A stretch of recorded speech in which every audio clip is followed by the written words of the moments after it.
जब दाऊद कीश के पुत्र साउल के दरबार से निर्वासित किया गया था, तो ये वीर योद्धा दाऊद के पास सिकलग आए और युद्ध में उसकी सहायता किया करते।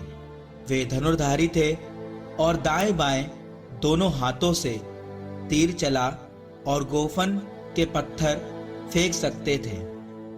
बेन्यामीन वंशी साउल के भाइयों में ये थे।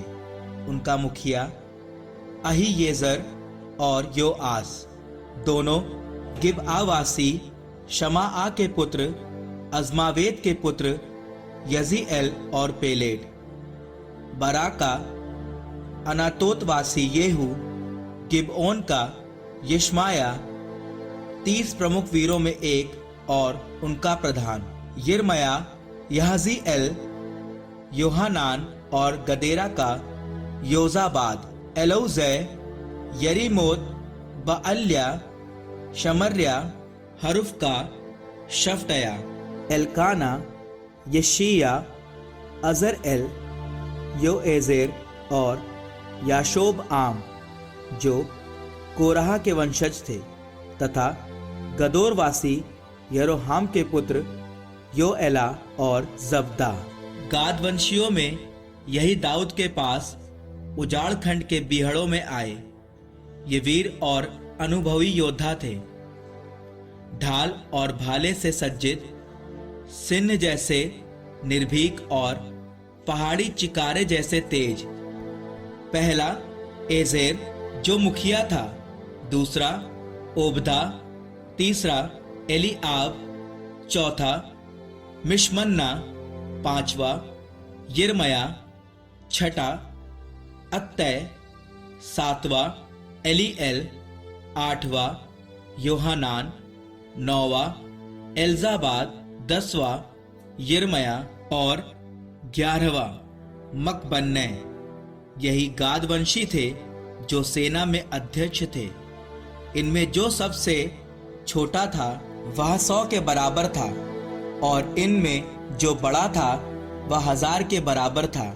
उन्होंने वर्षा के पहले महीने में तब यरदन पार किया था जब उसमें बाढ़ आई थी, और उन्होंने पूर्वी और पश्चिमी मैदान के सभी निवासियों को भगा दिया था। बेन्यामीन और यूदा के वंश से कुछ लोग उजाड़ खंड के बीहड़ों में दाऊद के पास आए। दाऊद उनसे मिलने बाहर आया और बोला, यदि तुम सद्भाव से मेरी सहायता करने आए हो तो मैं सारे हृदय से तुम्हारा स्वागत करने को तैयार हूँ, किंतु यदि तुम विश्वासघात से मुझ निर्दोष को मेरे शत्रुओं के हाथ सौंपना चाहते हो तो हमारे पूर्वजों का ईश्वर यह देख ले और तुम्हें दंडित करे।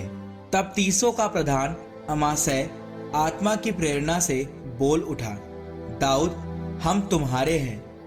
यिशै के पुत्र, हम तुम्हारे साथ हैं। शांति, तुम्हें शांति, तुम्हारे सहायकों को शांति, क्योंकि तुम्हारा ईश्वर तुम्हारी सहायता करता है।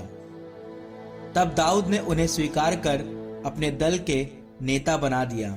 जब दाऊद साउल के विरुद्ध फिलिस्तियों के साथ लड़ने लगा, तब मनश्शे वंशियों में कुछ लोग उसके पास आए। वह फिलिस्तियों की कुछ भी सहायता नहीं कर पाया, क्योंकि फिलिस्तियों के शासकों ने आपस में सलाह कर यह कहते हुए उसे लौटा दिया था, संभव है वह अपने स्वामी का पक्ष ले और हमारे सिर पर विपत्ति आ पड़े। जब दाऊद सिकलग गया, तब मनश्शे वंशियों में ये लोग उसके पास आए, अदनाहा, योजाबाद, यदीआएल, मीकाएल, योजाबाद, एलीहू और सिल्लै, जो मनश्शे के सहस्त्रपति थे। उन्होंने दाऊद और उसके दल की सहायता की, क्योंकि वे सब वीर योद्धा थे और सेना के अध्यक्ष बने। प्रतिदिन दाऊद की सहायता करने लोग उसके पास आए, जिससे उसकी सेना बहुत बड़ी हो गई।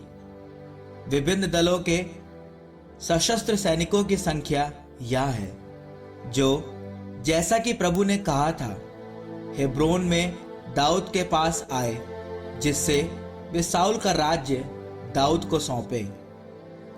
यूदा के 6,800 ढाल और भालाधारी सशस्त्र सैनिक, सिमओन के 7,100 सशस्त्र वीर योद्धा, लेवी के 4,600 और हारून के कुटुंब के मुखिया यहोयादा के साथ 3,700 सैनिक, वीर युवक सादोक और उसके घराने के 22 मुखिया, बेन्यामीन के 3,000 लोग, वे साउल के संबंधी और अधिकांश अब तक साउल के घराने के नौकर थे। एफ्राइम के 20,800 वीर योद्धा, जो अपने अपने कुलों में प्रसिद्ध थे। मनस्से के आधे कुल के 18,000 पुरुष, जो दाऊद को राजा बनाने के लिए भेजे गए थे। इस्साकार के 200 मुखिया और उनके अधीन के सब संबंधी, जो समय पहचानते थे और यह जानते थे कि इजरायलियों को अब क्या करना चाहिए। जबूलोन के 50,000 अनुभवी सैनिक, जो हर प्रकार के शस्त्र से सुसज्जित थे और सारे हृदय से दाऊद की सहायता करने को तैयार थे। नफ्ताली के 1,000 मुखिया और 37,000 ढाल और भालाधारी सैनिक, दान के 28,600 युद्ध योग्य सैनिक, आशेर के 40,000 सशस्त्र सैनिक, यरदन के उस पार रूबेन, गाद और आधे मनस्से वंश के हर प्रकार के शस्त्रों से सुसज्जित 1,20,000 सैनिक। ये सब सैनिक जो युद्ध के लिए तत्पर थे, केवल इस उद्देश्य से हेब्रोन आए थे कि वे दाऊद को समस्त इजरायलियों का राजा बनाएं। अन्य सभी इजरायली भी एकमत होकर दाऊद को राजा बनाना चाहते थे।